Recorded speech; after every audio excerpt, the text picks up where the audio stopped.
உடன்படிக்கை பெட்டிக்குள்ளே இந்த 3 காரியங்கள் இருக்கிறது. ஒன்று, மன்னா வைக்கப்பட்ட பொற்பாத்திரம். வனாந்திரத்திலே அவர்கள் ஒவ்வொரு நாளும் தங்கள் ஆகாரத்துக்கு தங்களை ஆண்டவர் நடத்துவதற்கு அவர்கள் வானத்தை எதிர்பார்த்து ஆண்டவரை எதிர்பார்த்து தான் இருந்தார்கள். ஏனென்றால் மன்னா வேறு வகையில் உற்பத்தியாகி வர முடியாது.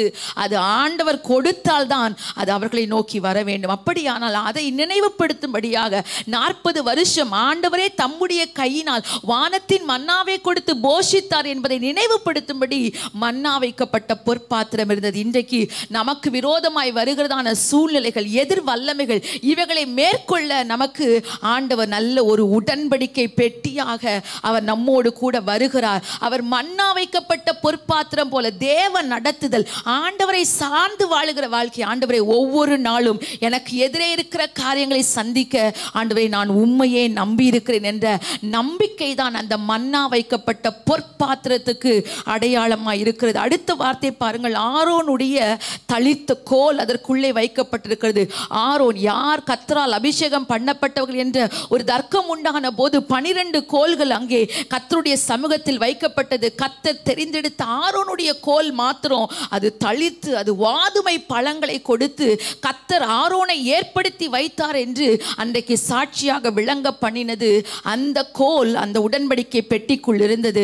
சங்கீதம் 77:20 பார்க்கிறோம். மோசே ஆரோன் என்பவருடைய கையினாலே உம்முடைய ஜனங்களை ஒரு ஆட்டு மந்தையை போல என்ன செய்தி நடத்தி. தேவ ஊழியர்கள் அவருடைய வழி நடத்துதல்கள் நமக்கு ரொம்ப ரொம்ப முக்கியம். ஆண்டவர் அதனால் தான் அதற்குள்ளே வைத்தார். தேவனுடைய ஊழியர்கள் நமக்கு தேவனுடைய வழியை தெரிவிக்கிறவர்கள். நமக்கு சந்திக்கிற பிரச்சனைகளிலே நமக்கு ஒரு நல்ல வழிகாட்டுதல் அது தேவனுடைய மனுஷனிடத்தில் இருக்கிறது, தேவ ஊழியர்களிடத்தில் இருக்கிறது. ஆண்டவர் சொல்கிறார், ஜனங்களை ஆட்டு மந்தையை போல ஆண்டவர் எப்படி நடத்துகிறார்? அவர்கள் கண் காண கர்த்தர் ஏற்படுத்தி வைத்த ஊழியர்கள் மோசே ஆரோன் என்பவருடைய கையினால கர்த்தர் அவர்களை நடத்தினார். நாம் எதிர்வருகிற பிரச்சனைகளில் நமக்கு ஒரு நல்ல ஆலோசனை கொடுக்க, இதை இப்படி செய்யுங்கள் அல்லது தேவன் இப்படி உங்களை நடத்த வேண்டும் என்று விரும்புகிறார் என்று கர்த்தருடைய வார்த்தையை சொல்லும் ஊழியர்களுடைய வழி நடத்துதலை நாம் எப்போது பெற்றுக்கொள்ள கர்த்தர் கிருபை தருவாக. மூன்றாவது சொல்லப்படுகிறது, உடன்படிக்கையினுடைய கற்பலகைகள் இருந்தது. கற்பலகைகள் கர்த்தர் தம்முடைய கரங்களால் எழுதி கொடுத்த கற்பலகைகள் இருந்தது. அவருடைய நீதி நியாயங்கள் இருந்தது.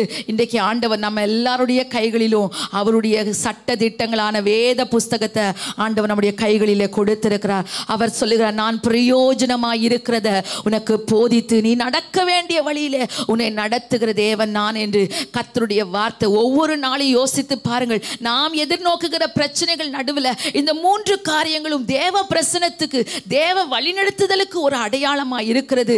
ஆண்டவருடைய மேலே வைக்கிற நம்பிக்கை, ஆண்டவரை இன்றைய நாளிலே எனக்கு எதிர்வருகிற எல்லா காரியங்களையும் மேற்கொள்ள நீர் என் அருகிலே நிற்பீராக, உண்மையே நான் சார்ந்து கொள்கிறேன் என்று ஆண்டவரை சார்ந்து கொள்ளுதல், தேவ ஊழியர்களுடைய வழி நடத்துதலை கேட்குதல், அவங்களுடைய ஜெபத்தை ஆண்டவரே நீர் அவர்கள் மூலமாக எனக்கு இந்த சூழ்நிலையில் வழிகாட்டும் என்று கேட்கும் போது கர்த்தர் தேவ ஊழியர்கள் மூலமாக நம்மை வழி நடத்துவார். மூன்றாவது, நம்முடைய கைகளில் இருக்கிற வேத வார்த்தை, இதை வாசித்தாலே அந்தந்த நாளுக்கு நாம் என்ன செய்ய வேண்டும் என்பதை கர்த்தர் போதிப்பார்.